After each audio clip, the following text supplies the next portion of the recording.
Thank you, Deputy President. And yeah, I'm pleased to rise to speak to this bill. And, you know, it's been really interesting listening to the somewhat patronising comments that have come not only in this chamber but on social media, the fear-mongering that has been rampant about what I would have thought was a very modest bill. Not perfect by any means, but from the outset I'll say I will be supporting it. And I'm supporting it because we are in a state of emergency, a climate emergency. We're in a state of climate emergency. It's not on its way, it's happening now. Fires, floods, storm damage, you know, at extinction, just at a level of scale we've never seen before, and we must act now. And I'm pleased that, you know, by making that call to action, I've caused Mr Finn to act by leaving the chamber. You know, we sometimes, you know, we talked about the 100-year storms, but they're now commonplace. The once-in-a-100-year event is now once every few years. Our children, you know, are going out there. They're taking the initiative. They're the ones going out and marching in the streets, calling for us to act on climate, calling for us to act now. So this is part of what we can do to act now. You know, we need to work to protect our communities. We need to work to lower our CO2 emissions. And everyone needs to do that. And we as a state parliament need to do that. Now, it would be great if our federal government was doing more in this area. And I'll speak about that a little later, but that's where it's really disappointing. And in fact, you know, if that was where Dr. Ratnam had placed her criticism, I would have understood that more. But, you know, I thank the number of people that the campaign that the Greens ran, you know, to cause us to receive a lot of emails from people and a lot of phone calls. In fact, I actually really thank them because I've probably investigated this far more than I may have done previously. I certainly learned far more about the electric vehicle industry here and overseas. I learned far more about the EV market in Australia and overseas. I learned more about cars than I had ever learned before. I mean, I just used to like a yellow car, generally with a light on top, and we used to call it a taxi. Now we call it a commercial vehicle, commercial passenger vehicle. But I never had great interest in vehicles myself. But this bill has actually caused me to learn a lot more about this and to speak to EV drivers. Now, EV drivers are not telling me that paying $240 a year is going to break the bank for them. They're not. In fact, anyone I speak to who is interested in buying an electric vehicle is not saying that a road user charge will actually be the final thing that they won't buy one. Because that's not why people are not purchasing electric vehicles today. They are not purchasing them because they have range anxiety. They worry that they won't be able to get from A to B. They worry that they won't be able to go on their school holiday road trips with those cars. And part of this package and that this bill is a component of is about addressing that range anxiety. Now, when I speak to people who own electric vehicles, and I hope to be one myself very soon, but when I speak to people who own them, that range anxiety goes out the window the minute they purchase a car, and they realise that it's actually very simple and that it doesn't take much more planning than just knowing where the next petrol station is or knowing where the next charge is. I think there's some other areas that I will campaign on to change how we charge our electric vehicles to ensure that we are actually, wherever possible, using renewable energy to charge our electric vehicles. But this bill is not going to stop people purchasing EVs. I can categorically promise Dr. Ratnam that that is the case. This is about a road user charge. And, you know, it's completely disingenuous to be telling us that, well, to be telling the crossbench that we're not progressive, that we don't understand the issues, that we're stupid, that we're misinformed. The type of sort of condescending rhetoric that we've received really, I think says more about them than it does about us, because I have investigated this issue. I am comfortable with how I am voting today. And do you know why? Because when this bill came up, when this was announced, do you know what I did? I wrote to the Treasurer. I said, Treasurer, I need to understand this, and while I understand you want to do this, what my reading from my consultation is, we need to do more. We need to incentivise the industry.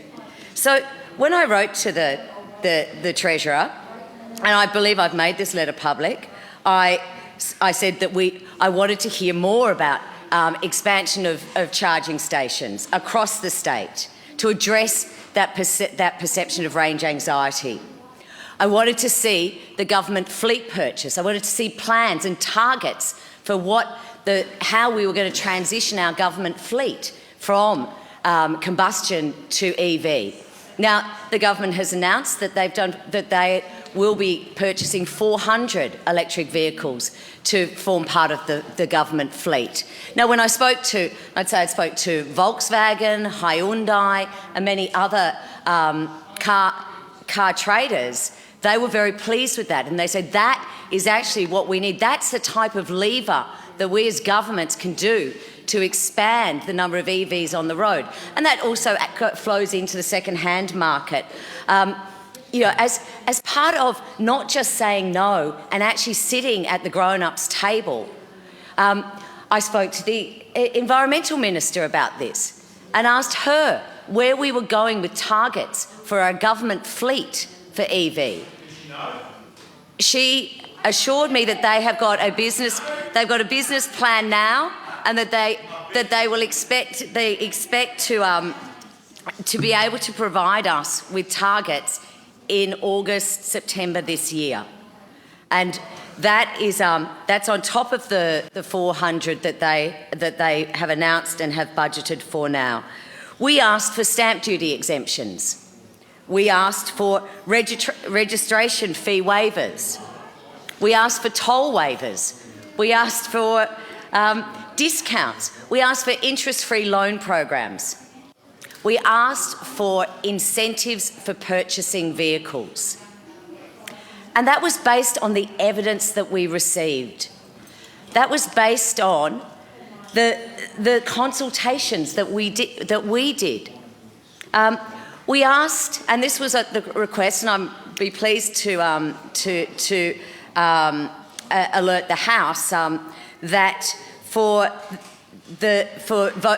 vehicle traders, for car dealers, they will be exempt from the levy up to 1,500 kilometres. And I note that Mr Limbrick mentioned that in his contribution. And certainly, by speaking to the Victorian Automotive Chamber of Commerce, they raised this with me, and I raised it with the Minister. And the Treasurer did come back and say, right, we are willing to provide an exemption here. We understand the difficulties that it will be for traders to, really encourage people to go out there and test drive EVs, to go out there and get them on the road, but then have to pay sometimes what might be a minuscule amount of a road levy each time when the car changes hands. So I'm pleased to say that the government did listen to that. But on top of speaking to the Treasurer and advocating for greater incentives, I spoke to the Grattan Institute, I spoke to the Electric Vehicle Council, the Institute for Sensible Transport, Hyundai, Volkswagen, Infrastructure Australia, and, as I mentioned, the Victorian Automotive Chamber of Commerce. You know what? Apart from the Electric Vehicle Council, the rest of those peak bodies that I spoke to did not oppose this bill. They did not oppose the idea of a user charge. Now, certainly they had suggestions on how you might make it better, and I think that will be something that I will continue to advocate for, to improve this. But when you look at some of the reports by ARENA, Guess what? It wasn't around road user charges that they thought would discourage people taking up electric vehicles. It was the cost. It was not only the cost, but it was also the lack of range. And I don't mean the range anxiety, the lack of range of a car. I mean the lack of absolute range. I mean, there's barely 20 models to choose from in Australia. Now, that is not the Victorian government's fault. In fact, if we were to look at how to improve the range of models in this nation, we actually need to speak to the federal government. The federal government could do something about that today, and I will touch on that a little bit later. But in speaking to all of them, one of the biggest impacts was the upfront cost, the financial costs for upfront purchases, and that is why I was pleased to see that the government, and I'm sure that it wasn't me, but I'm sure that I had some part in pushing for greater incentives. So yes, so 20,000 cars will have there will be a $3,000 incentive for 20,000 electric vehicles over the next 4 years. Now I hear, oh, that's nothing, that won't do anything. I can tell you, ARENA, Infrastructure Victoria, the Grattan Institute, and many other organisations will say that will actually provide the incentive. That is what people need to do. And, look at what Norway is doing. Now, Norway has put as a leader here in bringing out electric vehicles. Now, I don't think that there would be a government in Australia that would be brave enough to do what Norway does. Because no, Norway doesn't necessarily provide great incentives for electric vehicles. Norway taxes petrol cars. They tax cars that are not low emission. And that is actually where we've got the problem here. Because we have no emissions regulations, because we have no fuel efficiency standards in this country, we are getting all of the cars that the rest of the world reject. So it's impossible for Volkswagen Australia to do a deal to bring out electric vehicles for Volkswagen, because every single one of them is being sold into Europe, because Europe is saying if you don't sell an electric vehicle, you will be charged for selling a petrol vehicle. So every single report from Infrastructure Victoria, from the Grattan Institute, from the Institute for Sensible Transport is saying what we need is incentives on purchases. What we need is a rollout of infrastructure. What we need is campaigns around electric vehicles. Now, if you actually don't just say no, if you actually go to the table and negotiate on these things, I think you do the right thing for your community. You don't say, no one should pay this tax. Or, as I was hearing from some, yes, we should have this tax, but not now. If not now, when? If we don't start levying road users now, when will we? In 2025, is that going to be a better time to levy electric vehicles? What's the 4 years difference going to make? Because there'll be more on the road, so that will mean that more people will be willing to pay the levy. As the Liberal Democrats say, a user charge actually makes sense. It's actually, I think, a fair and efficient way of raising revenue. We do it with our public transport. We do it with many things, and this is no different. But as I say, this is a good measure going forward, and the package that this is part of is good. It is sensible. Why should EVs not have a user charge? But let's remember, when we're talking about a user charge, we're talking about $240 a year, which is far less than a petrol car would pay through the fuel excise. But there is also the $100 waiver on registration fees. There is also the $3,000 incentive, and there is also the sheer fact that it is a cheaper car to run. So this all makes sense. But what seems to not be discussed so much by some of the opponents of this bill is what we really need to be doing is having less cars on our road at any one time. We need to deal with congestion. Now, this probably won't do that. In fact, some of the research says that once people get EVs, they actually drive more than less. They actually are on the road. And I think, having been in some of them, I think it's because they are actually quite a delight to drive and be in. But, a traffic jam's a traffic jam, whether it's an EV, electric vehicle, or a combustion vehicle. So what do we do to address that? Now, road user charges can do that. They can start incentivising people not to use their cars by encouraging people to save money. If they don't use the roads, then they don't pay for them, which I strongly believe is where we should be going here. Also, vehicle emission standards. If we could get to some CO2 emission standards for our cars, if we could get to some form of fuel efficiency standards for our cars, we would stop being the dumping ground for all environmentally unsound cars in the world, because right now we are the dumping ground. We are the dumping ground for high emission cars, for cars with poor fuel, for cars with poor fuel efficiency. So going forward, I would like to see us doing more around a road user levy, and that will be extending it to most people. But this will require federal government commitment to electric vehicles. This will require federal government commitment to setting up standards for CO2 emissions on vehicles. But we could also do things like shift the TAC premiums from a fixed upfront cost to a per kilometre. So for example, so you're paying the TAC whether you're on the road or not. Now, if it was actually part of a user pay system, for every day I didn't use the road, for every day I rode my bike, or for every day I walked, or for every day I caught the train or the tram, then that would come off the payments that might sort of affect what I like to call my rego payments. That would reduce that.